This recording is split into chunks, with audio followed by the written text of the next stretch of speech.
Good day mga kanegosyo, cash crop kung tawagin ang mushroom dahil sa potensyal nitong makapagbigay ng magandang kita. Yes, another week and another agribusiness na naman tayo.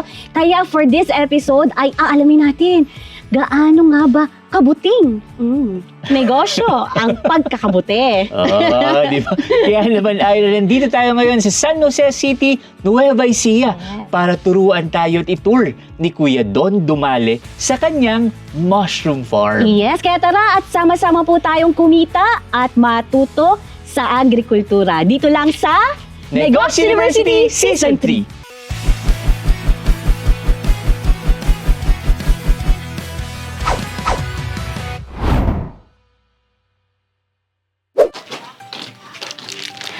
Good day, Kuya Don. Hi.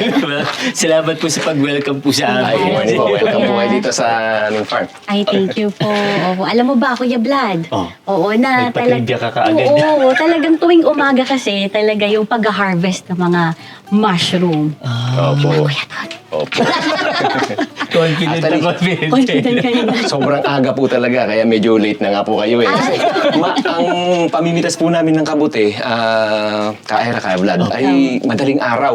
Usually, minsan pa nga po, alauna ng madaling araw hanggang alas 2. Ganun kaaga Ganun po. kaaga po. Opo. Ano po? Maaga pala Bakit po, tayo, Kuya no? Don? Bakit po Opo. ganun kaaga? Mas fresh po kasi sila sa mga ganong oras. At saka yung market po kasi natin ay palengke. So, kailangan nating madala yung produkto natin. Kadalasan kasi mga gulay, mga ganyan. Madaling araw pa lang hinihintay na yan sa palengke. So, ganun po kailangan naming mamitas ng maaga. Gaano kaaga po sa palengke ninyo dinadala? Dumarating po sa palengke mga 4 a.m. 4 a.m. Opo. So, Okay, ibig sabihin ng Kasi- pag-harvest nyo po, gaano katagal, Kuya? Mga 2 oras lang po. Dalawang Dalawang oras. oras. Tapos Dalawang oras. dapat, yung 2 oras na yun, Naipak Bagsak na agad na po sa- namin, nadala na po yun sa palengke. Pagka tumagal, Kuya, anong mangyayari? Okay pa naman hanggang mga ilang oras po yun. Mabibili pa naman po yun siya. At least fresh from the hanggang farm. maghapon. Pero mas maaga po, mas fresh kasi. Kuya, paano sumulpot itong inyong negosyo? Opo, paano kayo nagsimula? Ayan, Opo, opo. ng pagkakabuti. Opo. Nung college po ako kasi, BS Biology po ako dito sa Central Luzon State University. Meron po kami diyang subject na Economic Biology. Okay po. So, doon po tinuturo yung mga pwedeng gawing negosyo using biology, parang ganyan. So, naggagawa po kami ng ganitong mga fruiting bags. Nagsimula lang po kami sa mga ilang fruiting bags lang muna. Tapos, yung growing house po namin noon ay mga kawa-kawayan lang po yung sabitan namin, mga ganyan. Mga ilang 1,000 to 2,000 fruiting bags lang po yata. Nagluluto po kami ng mga fruiting bags namin sa drum. Tapos, kahoy po yung aming panggatong, mga ganun. Ang galing. Tapos, nung 2014 naman po, may nakita po, may investor po na nag-invest ng medyo malaking halaga para palakihin yung mushroom, ma-expand. Kaya, yun po, nag-supply po kami ng mushroom sa Bulacan nung time na yon. Tapos, pero may mga ups and downs din po kasi kaya medyo hindi rin po na-sustain. Okay. Hindi naman po na-sustain yung pag-deliver po, at yung mga ganun. pagbabagsak. Apo, kasi may mga nagsulputan na rin pong ibang mga maraming mga growers, ganyan, kompetensya, marami pong mga factors kaya hindi masyadong na-sustain. Ngayon po, Kuya Don, kumusta naman po? Gano'n na po kalaki? At Oo ilan po. na pong capacity nitong growing house po ninyo or sa mushroom farm po ninyo? Magkano nyo po siya nabibenta? Ilan po ang na-harvest po ninyo kada araw?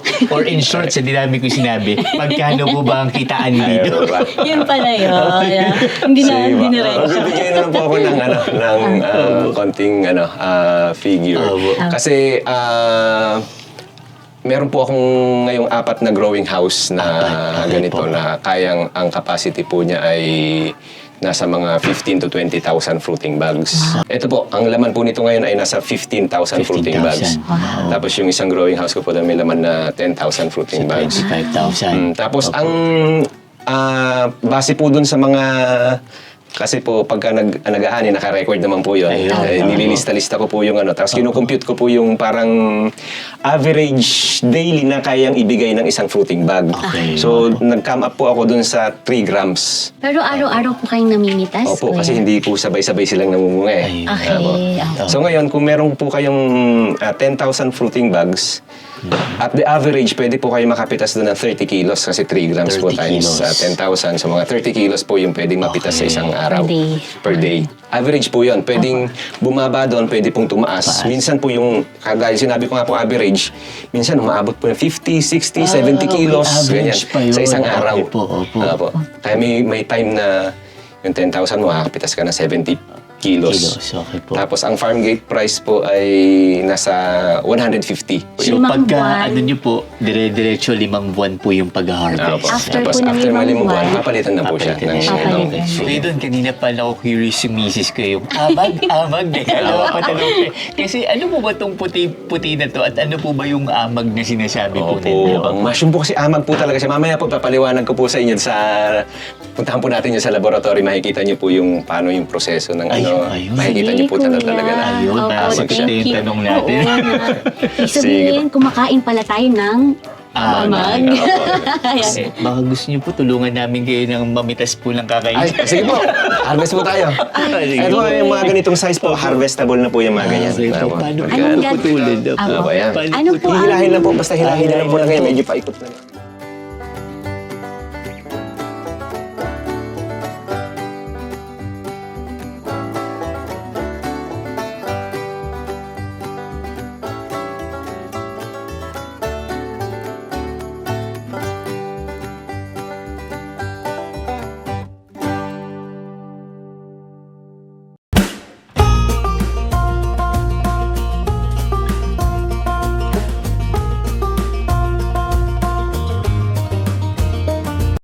Ang atin pong mushroom industry ay isa sa mga profitable na mga industriya dito sa Pilipinas. Dahil sa ang ating bansa, kanyang tropical climate ay tinatahanan ng napakaraming mga species po ng mushroom. At dahil dito ay napakalaki po ng potensyal sapagkat iba-iba po ang option ng mga magsasaka ng mushroom. At meron pong mga mushroom varieties na talagang mahal po ang presyo sa merkado. Kaya po ito isang promising business enterprise sa Pilipinas. Ang mushroom po kasi ay nasa kategorya po sila ng tinatawag nating pungus o kaya amag. At gustong-gusto po ng pungus ang tropical climate. At sa grupo po na yan, ay nandyan po yung mga mushroom na meron namang edible, meron din po yung mga may lason. Kung ako ay nag-aaral na ng agrikultura, hindi pala lahat ng mushroom na mayroong singsing ay may lason. At hindi rin naman lahat ng mushroom na walang singsing ay walang lason. Kaya po kailangan ay pamilyar po ang mga nagtatanim ng mushroom at ang mga kumakain ng mushroom kung anong mga varieties po ang may lason at kung ano po ang safe na kainin. Nandito po tayo ngayon sa aking parang maliit na laboratorio. Dito po ako gumagawa ng binhi ng kabute. Ayun, opo. Nakatawag pansin nga po sa akin, ito pong hinawakan Puti, po ano po? ninyo. Ano po? Kulay puti po siya. Kakulay po niya yung dun sa mushroom farm po na, sa fruiting bag na puti rin. Ano po ba ito, kuya? Ito po yung amag kasi. Amag, ang kabuti po kasi ay amag talaga siya essentially. Fungi po siya. So hindi po pala joke yun na Hindi amag po, kumakain po talaga tayo ng amag. Opo. Kaya ang nangyayari po dito, pagka ito pong, ito po kasi yung ating tinatamnan ng ano. Ano po yan? Munggo po ba yan? Parang unggo, sorghum po ito. Yung, Sorghum. Pero marami din naman pong ibang pwedeng gawing substrate para dito. Pwede rin pong crack corn, pwede rin pong yung palay. Tapos yun na po yung magiging tutubuan ng amag. Tina-transfer ko naman po siya sa panibagong mga grains po, parang ganito po. So kumuha po dun sa ginawa kong tissue culture, nagka-transfer po ako ng ilang mga buto dito para mas mabilis pong dumami. Okay. Ito naman po yung itatanim na natin sa ating... Hindi po pala isang peraso lang bawat bote. Oh, kuya, medyo napansin namin medyo maproseso pala yung paggawa. No? Parang challenging yung mga terms na yun. mga terms. Pero parang sa inyo, parang smooth lang yan eh. Pero ang tanong naman namin, tsaka ito lagi inaabangan din ng mga kanegosyo natin. Ano yung mga challenges? Ano yung mga problema na na-encounter nyo po? Kapag... Marami po talagang challenges kasi unang-una yung panahon. Dapat tama rin po yung timing yun ng pagtatanim ng kabute. Kasi nasubukan po namin yan na mahirap talaga magpatubo pagka panahon ng tag-init. Tapos minsan naman pagka panahon naman ng tag-ulan, oversupply naman. So yung mga ganung kasi totoo po yun na tuwing umuulan, may mga kumukulog, kumikidlat, maraming kabute. Ganun din po yung aming kinukulture na kabute. Talagang sumusulpot din po siya pagka nagkakaroon naman po tayo ng oversupply. So isa rin po yun sa challenge natin. Ang totoo po niyan ay kulang ang supply po ng mushroom sa Pilipinas sapagkat hindi po natin ma-meet ang demand. Ang mushroom po ay hindi mahirap alagaan. Kailangan lang po nating maintindihan yung mga basic na technique sa pag-cultivate po ng mushroom. Bawat mushroom species po ay may kani-kanyang requirement po sa kanyang tinatawag na substrate. Iba-ibang uri po ng substrate or taniman, depende nga po doon sa species or variety ng mushroom na atin pong i-cultivate. Ano po yung tapon na po lahat ng yon? Nangyayari po yun pagka oversupply. Disappointed. Opo, nagkakaroon po ng...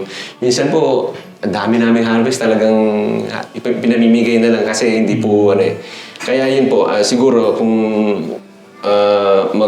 mag-venture po tayo sa ganitong business, medyo ma-establish muna yung market talaga. Ano po bang sarap naman sa ganito pong negosyo? Lalo na pag may nabasa kayo message na may naghahanap ng 300 kilos per day. Ano po ba sarap sa ganitong mushroom business? Yun po, ang pinaka nagustuhan ko po kasi rito talagang compared dati na nandun ako sa Manila, advantage po sa akin personally, nandito na po ako naging home base na po ako, kasama ko na yung pamilya ko na natutuhan ko na po sila. Pakiulit nga po ng konti. Ayaw po. Tapos, yun nga po, regular imagine mo yung araw-araw ka mamimitas, araw-araw ka may pera. Yun. Araw-araw na malita. Hindi man malaki. At least meron po araw-araw. araw-araw pero kayo. Kaya doon, ano po itong bahagi ng farm po ninyo? Ano po itong nakikita namin? Ito po munang nakabalot. Ito po yung ating composting area. So, bago po natin maitanim ito, meron po muna tayong dito. Ito po muna siguro. Itong mini-mix nung kasama natin, si Janelle, ay po yan, mix po yan ng sawdust, rice bran yung darak. Nahalon po namin siya ng molasses at saka apog. Sa tansya nyo, gaano kadaming mga fruiting bag ang magagawa po ng ganyan?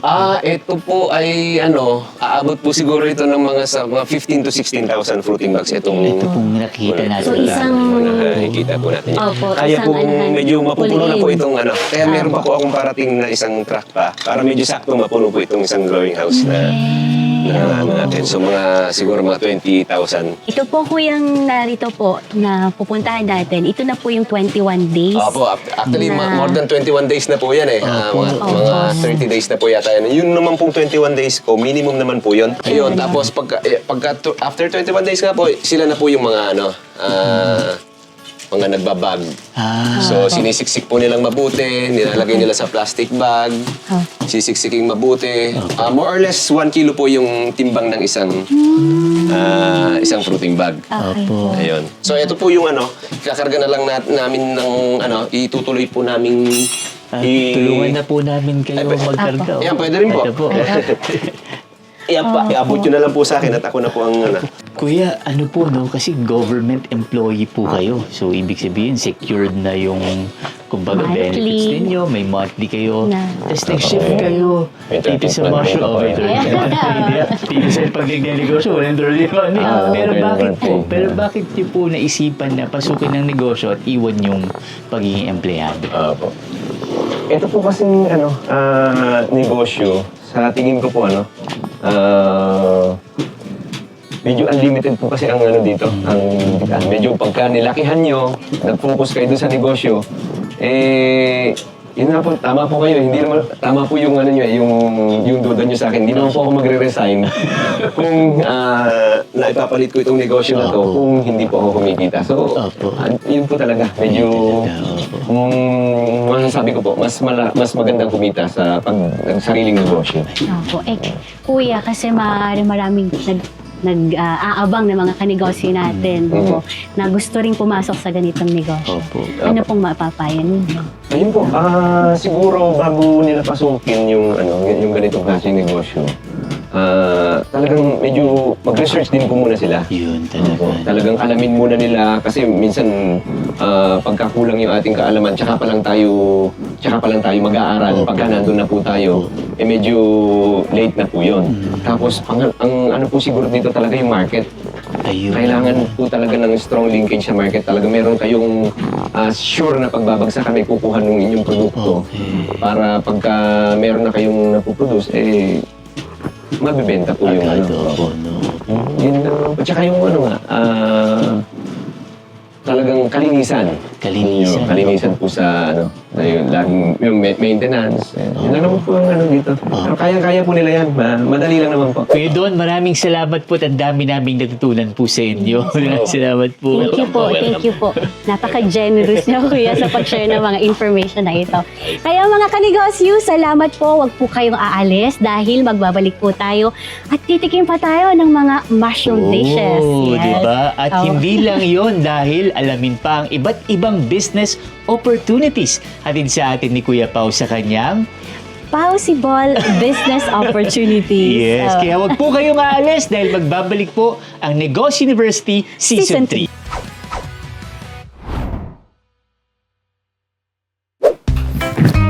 Oh, para akong kabute na biglang sumulpot ano.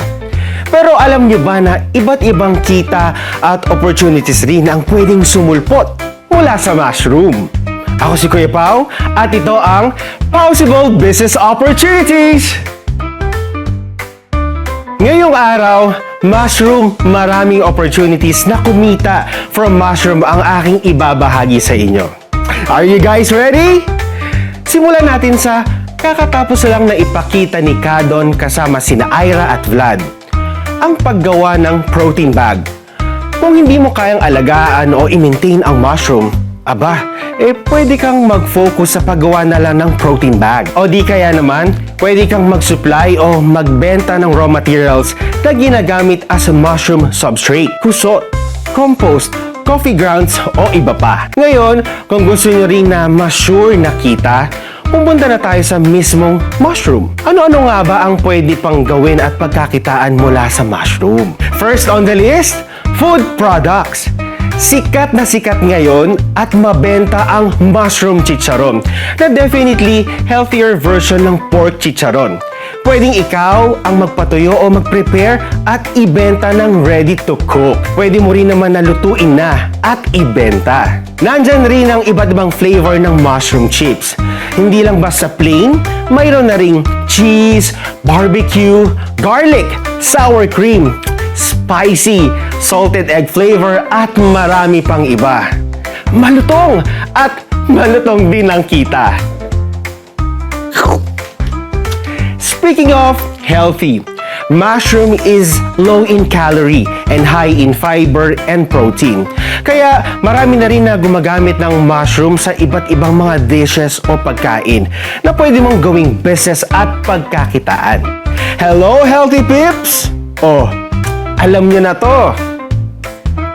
Tama, mushroom burger. Meron din tayong mushroom pizza, mushroom tocino, mushroom longganisa, mushroom lumpia, mushroom salads, mushroom soup, sarap nun ah, mushroom pasta, at iba't iba pang potahe na ginagamit ang mushroom. Meron ding mushroom sisig, mushroom adobo. Nako, nagugutom na ako ah. At hindi tayo matatapos dahil marami pang iba. Alam niyo ba mga kanegosyo na may mga gumagawa rin ng mushroom bagoong at mushroom chili paste? O di ba? Kakaiba and again, healthy. But wait, there's more. Mushroom polvoron. Nakatikim na kayo nun?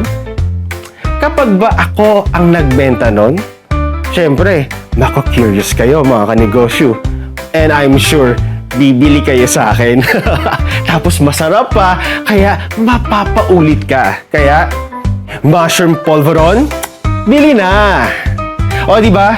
Konting sales talk at discarte lang talaga eh. Dahil mayaman rin sa antioxidants ang mushroom, particularly oyster mushroom. One of it is ergothioneine na nakakatulong para labanan ang skin aging. Baka sabihin nyo yun na lahat. Bukod sa pagkain, marami pang ibang pwedeng gawin sa mushroom. Dahil mayaman rin sa antioxidants ang mushroom, particularly oyster mushroom. One of it is ergothioneine na nakakatulong para labanan ang skin aging. Uy, parang kailangan ko yan ah. May gumagawa na rin ngayon ng mushroom soap and moisturizers. And just to add mga kanegosyo, ginagamit na rin ang mushroom sa paggawa ng sustainable materials like mycelium packaging, mycelium leather, and even mycelium bricks. A very eco-friendly alternative to plastic and leather. See? Hindi ka talagang mauubusan lalo kung iyong pagtutuunan ng pansin at pag-aaralan. Kaya dito sa Negosyo University, lagi kaming pagtuturo at magpapaalala na basta may sipag, tiyaga at pananampalataya, everything is possible! Ako si Paulo Lapid. Paalam!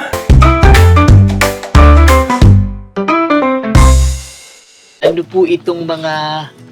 Hinain niyo po Ayan sa Ayan po, amin. mga Sa amin. simpleng putahe lang po na gamit yung mushroom. Ito po ay mushroom sisig. Oh, Ito po yung paborito ng mga bata na mushroom tempura. Ito po yung diningding natin na may sahog na kabute. Ano po bang future plans niyo po dito po sa mushroom farm po ninyo? Opo. Pagka nagkaroon po ng opportunity na magkaroon ng mas malaking market, linkage sa market, doon sa mga nagchichicharon na naghahanap ng mga libo-libong kilo araw-araw, pwede rin po sigurong mag full blast expansion.